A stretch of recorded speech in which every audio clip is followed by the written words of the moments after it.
Alon, Wasalon, you with the nasty pastor, and we're back with another chapter. Read from out of Enoch, built the great pyramids of Giza. You hear me? The great pyramids of Giza. I tell you, man, it's been fun educational read. You know what I mean? Fun, very educational read.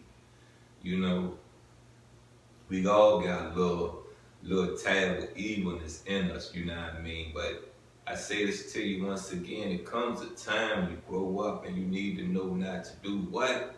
Participate. Say it with me again. Participate. And when you look at the word participate, you got what I'm saying? It got P-A-R-T, part. You get me? Before it says anything, you get me? It has the word P-A-R-T in it. And P-A-R-T is something I had to learn. Something I had to look at myself and I had to realize, what part do you play in any of this? Any of this. Look, we ain't gonna hold this up, you know what I mean? We're gonna dive on in. We're still in chapter 4. Let me make sure, you know what I mean? Let me really make sure, yeah. We're in chapter 4. The title of chapter 4 is Cornerstone. And this will be,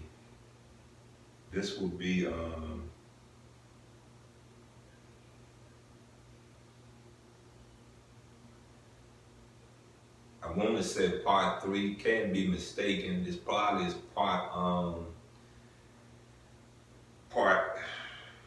it's probably part 3 or it's part 4. You got what I'm saying? In a way, I'll get good at that as I keep going, as I keep mapping out how to break these chapters down. But I must say, and I must toot my own horn, I'm hitting the message directly. You feel what I'm saying? The message is what I've been so much concerned about. But I don't waste enough time in this intro, so I'm going on dive in. And Enoch, known as the keeper of celestial secrets. Now remember, we read that earlier. We learned that Enoch, you know, has some celestial things going on about him. And when you think about celestial, we're talking about, you know, the universe. You feel what I'm saying? The universe is traditionally associated with the transmission of divine knowledge. In this narrative, Enoch's connection to the heavens and his role as a cosmic messenger position him as the architect of a structure that transcends earthly boundaries, the Great Pyramid. With its celestial alignment and mathematical precision, is seen as a testament to Enoch's profound understanding of the cosmic order. The capstone left unfinished atop the Great Pyramid takes on a symbolic significance in this interpretation, just as Christ is considered the chief cornerstone in Christian theology.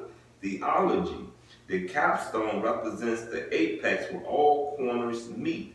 The notion that the capstone may be placed during the marriage of the Lamb aligns with biblical prophecies of Christ's triumphant return in glory. I kind of, sort of, you get what I'm saying? I kind of, you know, you understand what I'm saying? I'm a little wishy-washy with this pyramid, you know.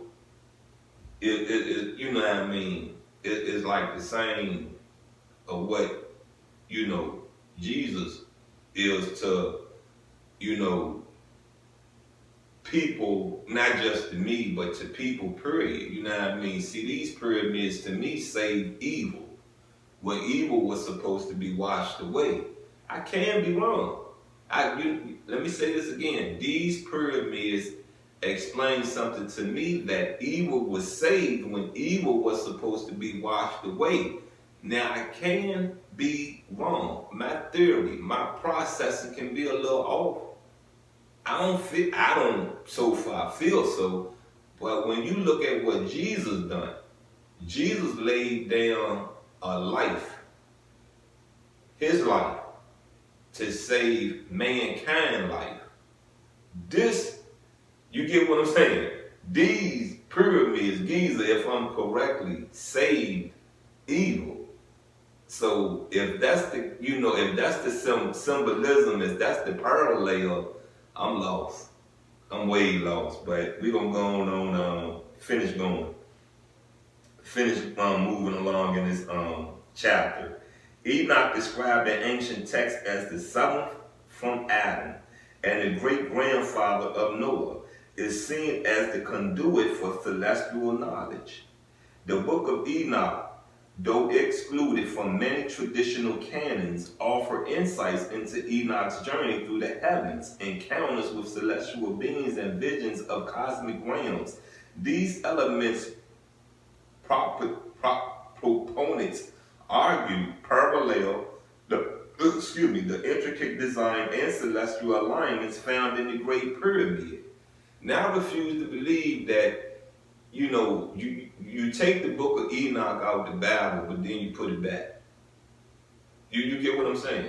Now, if Enoch was that much positive, why would you take that out? Why? What I'm gonna do, because this has been a short read, and I believe I'm a little bit out of time. I believe I got 4 more minutes left. And see, what I'm gonna do is this right here. Now,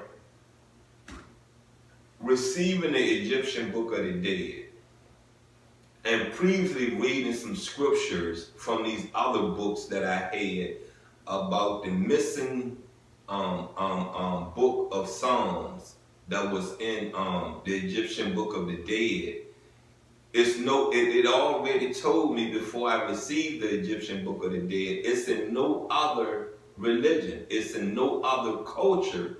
So you would know, basically, this is what it basically was telling me. It was not word for word, but it's basically telling me, this is a missing book from out of Psalms. You get me? A missing passage, a missing chapter, however it go, chapter, book, whatever. It's missing in Psalms in your traditional Holy Bible. You get what I'm saying? So any book that have a Psalms in it, you do not have that part of Psalms in it. Now, there is something about that passage of Psalms they took out. You get what I'm saying? They took out of these Bibles. Now, if you ask me what it was a spell of protection. It was a alignment to the demiurge. You understand what I'm saying? You get me? You really get me now? So I see the good in my life it done. You understand what I'm saying? I see the good in mankind Jesus done, because see, we're all not evil. We're all not. You get it? You understand me now?